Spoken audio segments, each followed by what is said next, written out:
जिल्हा लातूर, तालुका अहमदपूर.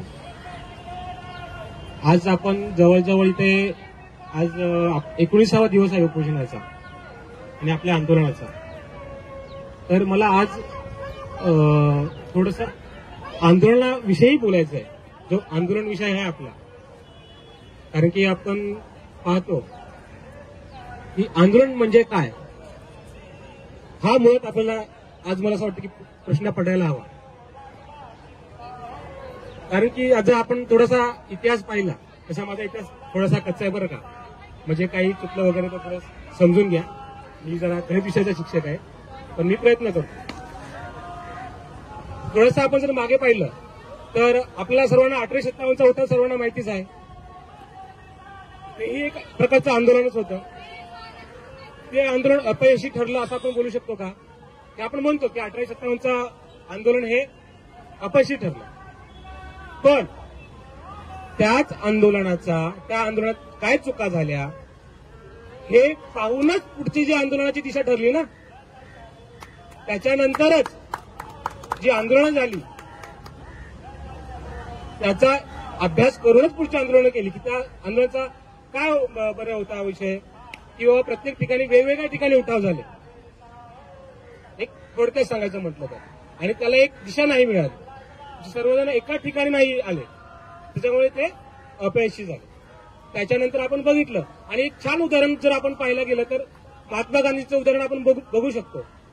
असे भरपूर उदाहरण आहेत, भरपूर आंदोलक आहेत, पण महात्मा गांधीचं उदाहरण किती एकदम आपण बोलू शकतो किती चांगले आपल्यासाठी. त्यांनी इंग्रजांना पळटी फक्त शांतीच्या मार्गाने, अहिंसेच्या मार्गाने आणि सत्याच्या मार्गाने त्यांनी आंदोलनं केली. त्याचा किती मोठा परिणाम झाला. आज आपण इथे बोलतोय, आज आपण इथे बोलू शकतोय. आणि मी असंही म्हणत नाहीये की फक्त महात्मा गांधींनीच काम केलं भारताच्या स्वातंत्र्यासाठी. भगतसिंगांनीही केलं, लोकमान्य टिळकांनीही केलं, वीर सावरकरांनीही केलं. प्रत्येकांनी आपापल्या परीने जेवढं होईल तेवढं कार्य या आंदोलनामध्ये केलं. आणि तेव्हा जाऊन कुठे आज आपल्याला स्वातंत्र्य मिळालं. पण थोडंसं मला खंत वाटते हे सर्व सांगताना की आज जे आपण चित्र पाहतोय, आपण बघतच असाल की आज आंदोलनाची स्थिती काय आहे. आंदोलनामध्ये काय लागतं? त्याग लागतो. सर्वात महत्वाचं काय? त्याग. महात्मा गांधीजींनी त्यांच्या नावासाठी आंदोलन केलं होतं का? बरं, लोकमान्य टिळक उभे राहिले ते का त्यांच्या नावासाठी उभे राहिले होते का? बरोबर ना. लोकमान्य टिळकांना लोकमान्य ही उपाधी कोणी दिली? त्यांनी स्वतःने दिली का? लोकांनी दिली. आज काय होतंय? आज कोणता जिल्हा म्हणतोय की माझे प्रशिक्षणार्थी जास्त, कोणता जिल्हा म्हणतोय की मी काम केलं, मी मोर्चा काढला पहिले. तर मला कुठेतरी असं वाटतंय की हे आंदोलन जर आपल्याला करायचं असेल तर त्यागी वृत्ती पाहिजे. नक्कीच सर्वांनीच प्रयत्न केलेत. आपल्या महाराष्ट्रातल्या प्रत्येक जिल्ह्यांनी इथे प्रयत्न केलेले आहेत. कोणालाही आपण असं म्हणू शकत नाही की बाबा तुम्ही प्रयत्न नाही केले, आम्हीच केले. अगदी जिथे जिथे दोघं चौघे जरी आले असतील पुढे आंदोलनासाठी तर त्यांचाही वाटा तेवढाच आहे असं मला तरी वाटतं.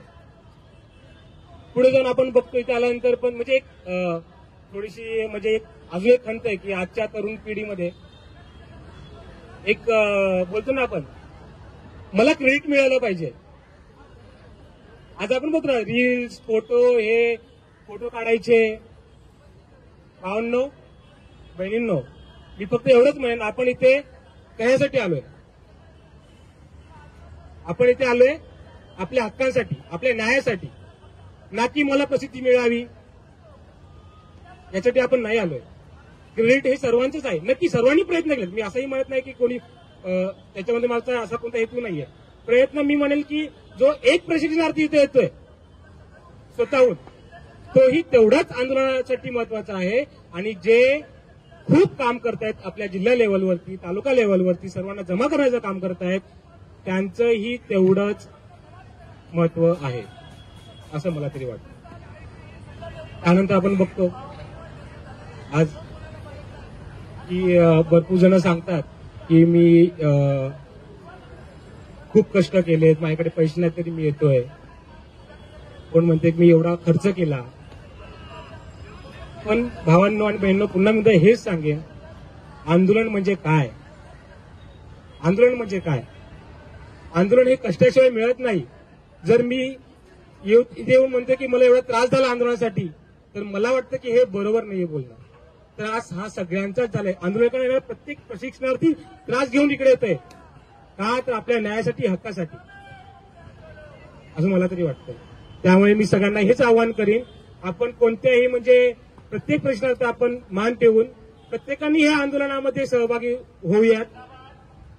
कोणत्याही आपण म्हणजे की बाबा आपण मोठे किंवा समोरचा लहान हा भेदभाव पूर्णपणे विसरून आपण या सोमवारच्या 24 तारखेच्या आंदोलनामध्ये मोठ्या संख्येने येऊन इथे या आंदोलनात सहभागी होऊयात आणि आपल्या न्यायासाठी आणि हक्कासाठी लढूयात. ठीक आहे, आंदोलने होतात, आंदोलनामध्ये आपण बोलतो.